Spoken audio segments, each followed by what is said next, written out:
This is the new Kia EV6 and it's a bit like my Samsung Galaxy Fold because it's Korean and extremely high tech. Now in this video I'm going to tell you all about this car. I'm going to actually use it to cook some food as well, which is a bit odd. Obviously I'm going to take it for a drive, talk you through the exterior and the interior, and I'm going to launch it to see how quick it is from 0 to 60. Anyway, I'm Matt Watson and you're watching Carwow. Buying a new car? Then head to Carwow and my team will help you find your next car at a fair price. Carwow, your one-stop car buying comparison site. Let's start this video by talking about the design. When I saw this thing in pictures, I thought it looked okay, but here in the flesh, it is a really striking car. I really like the full length light bar. Looks especially cool when you turn the lights on. There are kind of elements of a Aston Martin DBX about it, but that's no bad thing, is it? And look at this down here, some of the coolest reversing lights I've ever seen on any car. One thing I'm not so sure about though is the sort of fakey venty stuff here, but I do like this jingle jangle jewelry effect. That's nice. Anyway, let's move down the side. So alloy wheels start at 19s, going up to 21s. These are the mid-level 20s. They look nice. I love the swooping roofline of this car, the wide haunches, the side sills. It looks awesome. It really does. And it's got like a cab forward design, but it still looks very sporty and beefy at the front. I think this is a great looking car, especially in this paint scheme. Around the front, it looks good here as well. There are a few fake vents, but really that's very little to complain about. It's a good looking car. Now, Kia's trademark grille is known as Tiger Nose, but they've renamed it for this EV as the Digital Tiger Face.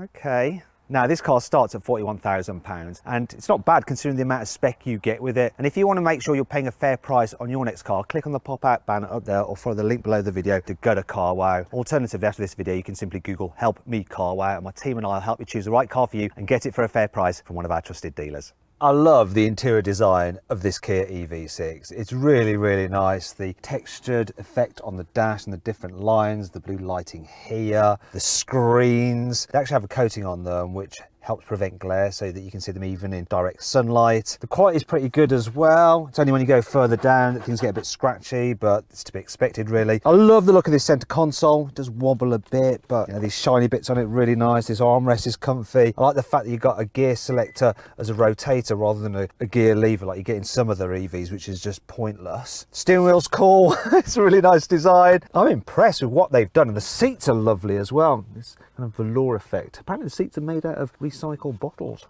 It's all very good actually. Tech, that's excellent as well. So it's got Kia's latest infotainment system. It's responsive enough. The graphics are fine. It's got Apple CarPlay, Android Auto. Now, if you want to use the climate control, they are touch sensitive buttons, which aren't quite as easy to use when you're driving as actual physical buttons that move, but it's not too difficult and you can do the temperature using a rotary knob. And look at this, you can toggle between shortcuts for the infotainment system. And you've got these buttons on the steering wheel as well. And you use the ones over this side to toggle through all the information on the digital driver's display, which is nice and clear and very well laid out. Good comfort in here, lots of adjustment in the steering wheel and in the seats as well, which is good. It feels very roomy as well because there's a load of space just here where you can like store things down here. You've got various charging ports, USB and USB-C. There's more storage under here. You've got cup holders here of different depths, so that's a shallowy one, that's a slightly deeper one. Probably should do them the other way around, otherwise you'll end up doing that thing where you lift off the top of your coffee.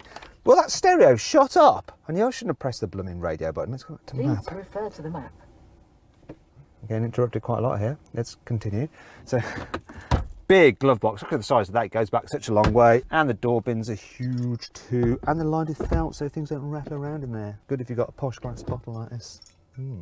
Oh, one last thing I want to show you. This is very good for vain people like me. These have to be the biggest vanity mirrors on any car. I don't look as good as I thought I did.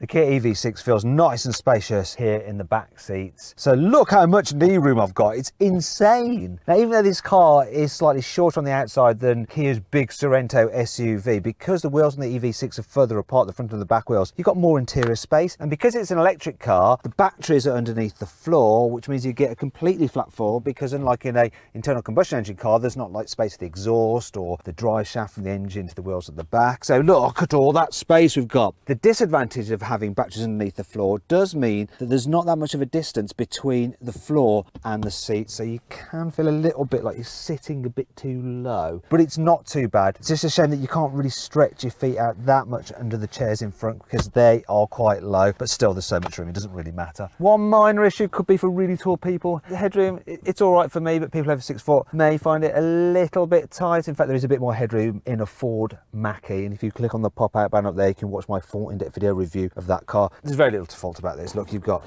some posh airplane style pockets on the seat backs, cool little USB charging ports there. Another thing I want to show you is this. Look, fold down this, you have a cubby area there, and if I do that, it becomes a cup holder. Look at that, it's like magic. There is some through loading, but the space isn't that great. You might fit some skis through there, just. The other thing I'm going to show you is this. Look, yeah, you can recline the back seats. You can also put the rear windows all the way down. I like that, that's a good feature. And if you need to carry 3 in the back at once, because this seat is flat and you've got all that space in the footwells, it is doable. As for fitting a baby seat in the back, this roof does slope inward, so you do struggle to get a real bulky rear facing seat in, but the doors open wide, which does help, so there's lots of room to maneuver once you've got it underneath the roof. The only problem is that the isofix anchor points are a little bit hard to get at, so you end up jabbing away to get them located, but once in place there's loads of room because there's so much space between the front passenger seat and these seats that even with those bulky rear facing seats, you're absolutely fine. The person in the front passenger seat isn't wanting for space at all.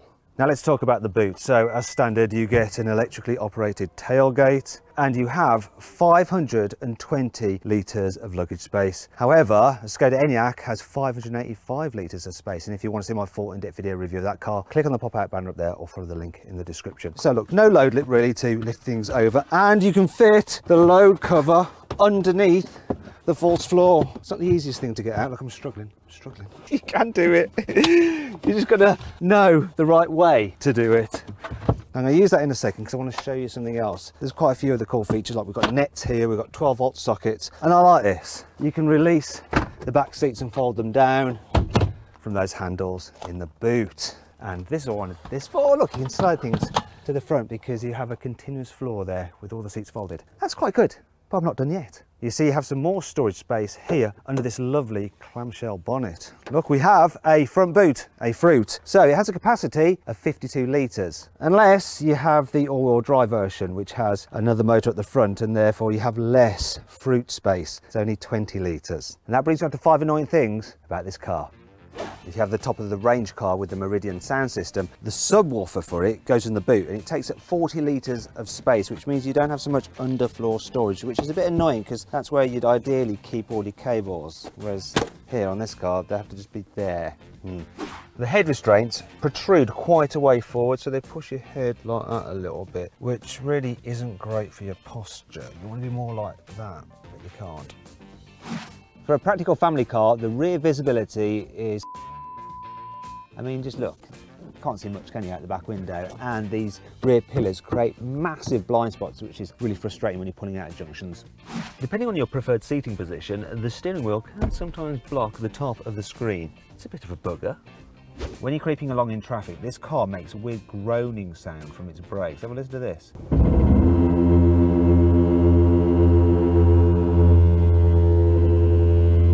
Sort of like the noise the tripods make in the War of the Worlds. You see? Thankfully, this car has plenty of cool features to help make up for all this. Here's 5. Just like its sister car, the Hyundai Ioniq 5, the EV6 has something called Car to Load, which actually sounds a bit rubbish, but it's actually very cool because it allows you to plug household appliances into this device here, then you can run them off the car's battery. It's really handy if you're on a video shoot and you're a bit peckish and you want to eat something appropriate. Look, the microwave works. Now we just got to wait 5 minutes. So you may as well just swipe out. This car's heads-up display features augmented reality for the satellite navigation. So it'll actually superimpose directions on the road ahead so you don't take a wrong turn. It's a bit like the feature you get on a Mercedes S-Class. Cool. If you can't be bothered to walk all the way to your car, you can make the EV6 come to you. Just press a button and you can summon it. It'll come forwards. You can make it go backwards as well. Oh, that'll do. Oh, I think I can make it that far. You can also use this feature for getting out of and reversing into tight parking spaces. Need to recharge your own batteries while you're charging the car? Well, with the EV6, you can actually have a power nap while you're putting power into the car itself. Look, because the front seat backs will recline super low. Oh, and then you can have a nap. The EV6 has an amazing high definition surround view camera. I mean, look at that. And you can zoom in and out on the bird's eye view. There's lots of different views as well, so you can have a look around the car from different angles. And of course, the full 3D effect. BMW styly. Lovely. Now let's talk about batteries and charging and all that kind of stuff. So you can get a 77 kilowatt hour battery, which can give you up to 360 miles of range. You can get it with rear wheel drive or all wheel drive, and power ranges from 170 horsepower all the way up to 325 horsepower in the four wheel drive big battery version. However, there'll be a high performance version coming in 2022 with 585 horsepower. So that should be pretty blooming quick. In terms of charging, the battery can charge up to 250 kilowatts. So then let's see what this Kia EV6 is like to drive. Now, underneath the skin, it shares many of its parts with the Hyundai Ioniq 5 because Hyundai and Kia are sister companies. However, Kia has set this car up to be a little bit more sporty to drive because it's sportier to look at, isn't it? What that means is that the suspension is a little bit firmer, so you feel the bumps a bit more. So when you're driving around town, occasionally if you hit a pole, you just get a bit more of a jolt, but it's never uncomfortable at all. I think it's absolutely fine. And driving around town, it's fairly easy to live with. So the steering's nice and light. The forward visibility is pretty good because you're sitting up quite high. It's a comfy car, and of course you've got regen effect for the motor, so when you lift off the accelerator the car will slow itself as it recoups energy and puts it back into the batteries, and you can increase the amount of the regen effect by pulling on these pedals here. You can pretty much drive it on one pedal and not actually touch the brake pedal, only for emergency stops and stuff like that. Overall, this car is pretty easy to drive in town. Now, when you get out on a twisty road, you are thankful for that slightly firmer suspension setup because it means that this car doesn't lean so much in the bends as, say, an Ioniq 5. Now, you might wonder what that noise is. It's because I'm getting too close to the car in front because that's actually our camera car, and I'm getting the car safety systems warning me that I'm about to have an accident, and if I was to do nothing, the car would automatically brake. So on a twisty road, this car does feel quite sporty, which is a good thing. It's not quite as sharp to drive as a Tesla Model 3, and if you want to see my full in-depth video review of that car, click on the pop-out banner up there. There's also a link in the description. Now, when you get out on faster roads such as motorways and stuff, you do appreciate the fact that this car is nice and comfy to travel in, and it's reasonably quiet. Obviously there's no internal combustion engine whirring away in front of you. The only thing you notice really is a bit of noise from the road from those big tyres. Other than that though, very, very relaxing. And you can use the standard fit automated cruise control, so you just turn that on and it'll do that thing where you use a radar to keep you a safe distance from the car in front, and auto steer to keep you in lane. Really takes the strain out of longer journeys. Another great thing that makes this car relaxing to drive is the instant punch from the electric motor. So if you need to get past someone, suddenly you just put your foot down and you just whiz by.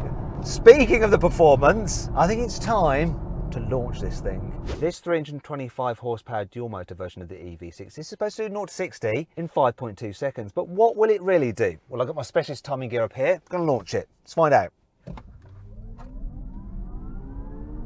What we're going to get, we have a time. Wow. It did it in 4.8 seconds. That's impressive, though it does feel really quick.